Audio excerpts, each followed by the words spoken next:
A good afternoon to you. Our top stories today. Spain is risking to return to our second lockdown. Africa has been declared polio-free, and at the same time, the COVID-19 cases are up to 1 million. Schools in the United Arab Emirates has given a schedule for students to go back to school on full-time by 30th of August. And in aviation news, Qatar Airways has passed the 85 destinations since the reopening of the airspaces.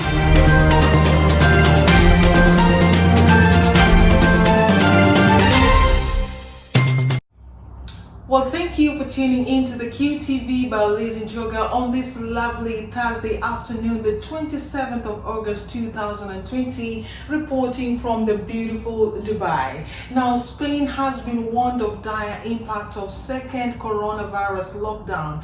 Businesses and psychologists say country is still reeling from its earlier confinement.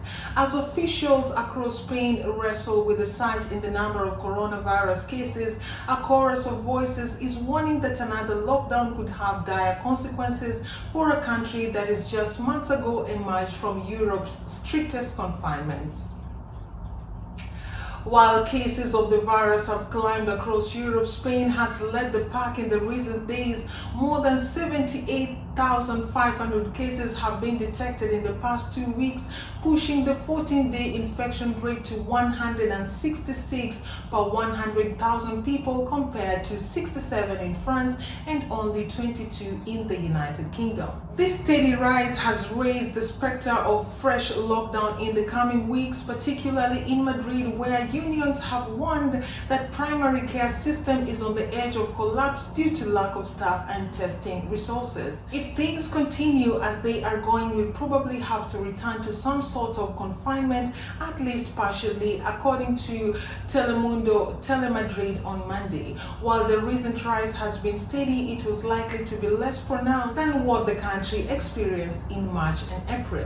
And now moving on to Africa, which has been declared free from wild polio. That makes a great milestone for the continent. Polio can only be prevented through immunization, and Africa has been declared free from wild polio by the independent body that is African Regional Certification Commissions. Polio usually affects children under the age of 5, sometimes leading to irreversible paralysis. Death can occur where breathing muscles are affected. 25 years ago, thousands and thousands of African children were paralyzed by the virus. The disease is now only found in a few countries. Just the two known at the moment are Afghanistan and Pakistan. They say polio can be prevented only through immunization, and Africa has been declared free from wild polio by the independent body that is the Africa Regional Certification Commission. Polio usually affects children under the age of 5, sometimes leading to irreversible paralysis.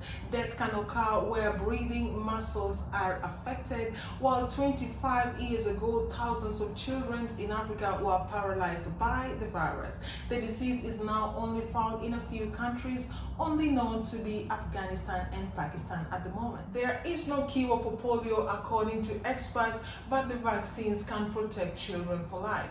Nigeria was the last African country to be declared free from wild polio, having accounted for more than half of all global cases less than a decade ago. Moving on to the COVID-19 situation all across Africa, the cases have just hit 1 million. Amid lack of testing, real spread of the virus on the continent remains unknown, as the expert says the country struggled to curb infection. More than 1 million people across Africa have now been confirmed to have had the new coronavirus, as health experts warn that the peak of the pandemic is yet to hit the continent. The somber milestone reported by the Africa Center for Disease Control and Prevention on Friday came more than 5 months after Egypt reported the continent's first confirmed case of the coronavirus, which was on the 14th of February. By now, more than 22,000 have so far died across Africa from the COVID-19 disease, while the pending are still much, and the number of recoveries are about 700,000. Last month, the World Health Organization (WHO) voiced an alarm at the acceleration of the disease in Africa, which until recently has remained relatively unscathed by the pandemic compared to the rest of the world. Even many experts believe the actual number of coronavirus infections in Africa are much higher than has been reported. Moving on to academic matters, inside United Arab Emirates, a private school in Abu Dhabi has said majority of its children will return to the classroom full-time in the new academic year. Following the recent government go-ahead to reopen schools in September, some institutions have started sharing plans with parents and students about how they will safely welcome back pupils in the wake of COVID-19 pandemic. The plans include safety measures that were recently announced by the education authorities, as well as format or model to be followed for school, and each school will be deciding based on its own requirement. The model to be followed will be taking into consideration the scenario of all students coming in all days, or split or alternate days, or they will entirely be faced with shift schooling as adults are doing. College in Abu Dhabi, which has about 1,800 pupils, will welcome back prep school from year number 1 to year 6 to senior learners from the age of 7 to 13 on a full-time basis from August the 30th.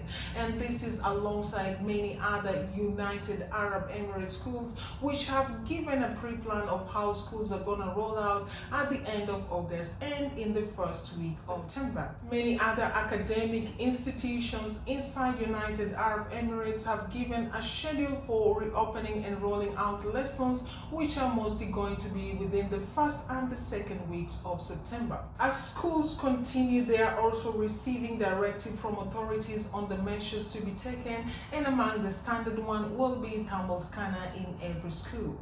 And now moving on to the aviation news, a lot of airlines have shown determination and desire to work well to ensure passengers are traveling safely, and our feature today will be Qatar Airways that has passed 85 destinations in its networks since the reopening of the airspaces. Qatar Airways is continuing to rebuild its route network following the onset of the coronavirus pandemic, with the carrier now operating over 550 weekly flights in more than 85 destinations in all the 6 continents. The figure is still only around half of the 160 destinations that the airline was serving pre-COVID-19, and the same has been doubled by early June.